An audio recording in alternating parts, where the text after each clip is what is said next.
साथियों, जो आज हम लोगों ने मीटिंग बुलाई है, ये मीटिंग बहुत महत्वपूर्ण है।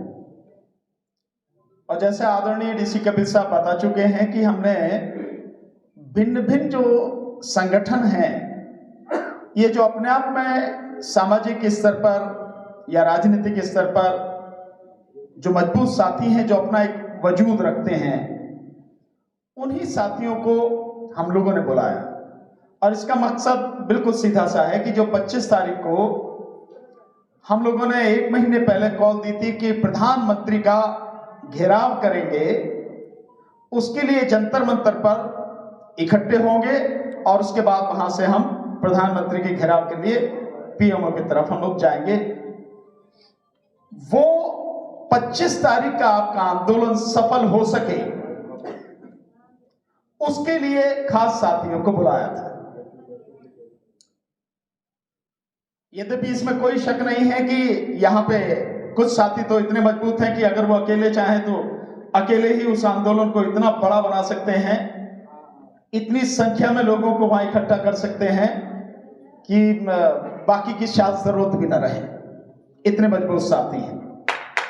और बात यह है कि अगर ईमानदारी से करना चाहें तो मेरा अब तक का अनुभव यह रहा है कि हम लोग आते तो हैं, लेकिन हम खुद चले आएंगे। एक आध किसी साथी को, चल भाई तू भी चल, दिखाएंगे आज तुझे, वहां चल रही मीटिंग में। हम जिस तरह से किसी चीज को सपोर्ट करने के लिए आना चाहिए, 2, 4, 10, 20, 50 साथियों को कन्विंस करके वहां तक पहुंचाने का प्रयास करें, साथ में लेके आए, वैसा हम लोग करते रहिए।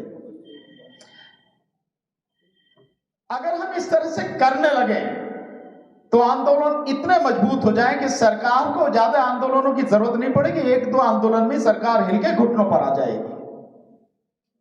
जैसे अगर आप किसानों की बात करें, आज की तारीख में शंभू बॉर्डर पर जो किसान हैं, उनकी संख्या 2 लाख से ज्यादा है। बेशक सरकार उन्हें आने नहीं दे रही है, किसान जब चाहेंगे आ जाएंगे, उसमें मुझे कोई शक नहीं है, पर सरकार आने नहीं दे रही। पर संख्या इतनी भारी है कि अंदर से सरकार पूरी तरह से घबराई हुई है। यह बात सच है कि सरकार किसानों की किसी मांग को मानेगी नहीं। यद्यपि मानने में कोई दिक्कत नहीं है, पर फिर भी मानेगी नहीं, क्योंकि जिन पूंजीपतियों के लिए सरकार काम कर रही है, जिस विश्व बैंक के लिए या अंतर्राष्ट्रीय मुद्रा कोष के लिए या WTO के लिए, उनकी गुलामी में जो सरकार दिन रात खड़ी है, तो सरकार किसानों की मांग मानेगी नहीं। ये भी सच है, पर लड़ना तो है ही, संघर्ष तो करना ही है।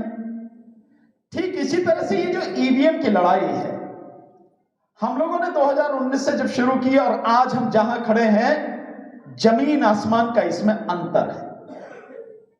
आज बहुत चैनल हैं, बहुत अच्छे वरिष्ठ पत्रकार हैं जो लगातार इस मांग को, ईवीएम की गड़बड़ी को, ईवीएम में घोटाले को, हेर फेर को बड़ी प्रमुखता से उठा रहे हैं, बहुत जबरदस्त तरीके से। ऐसा पहले नहीं था।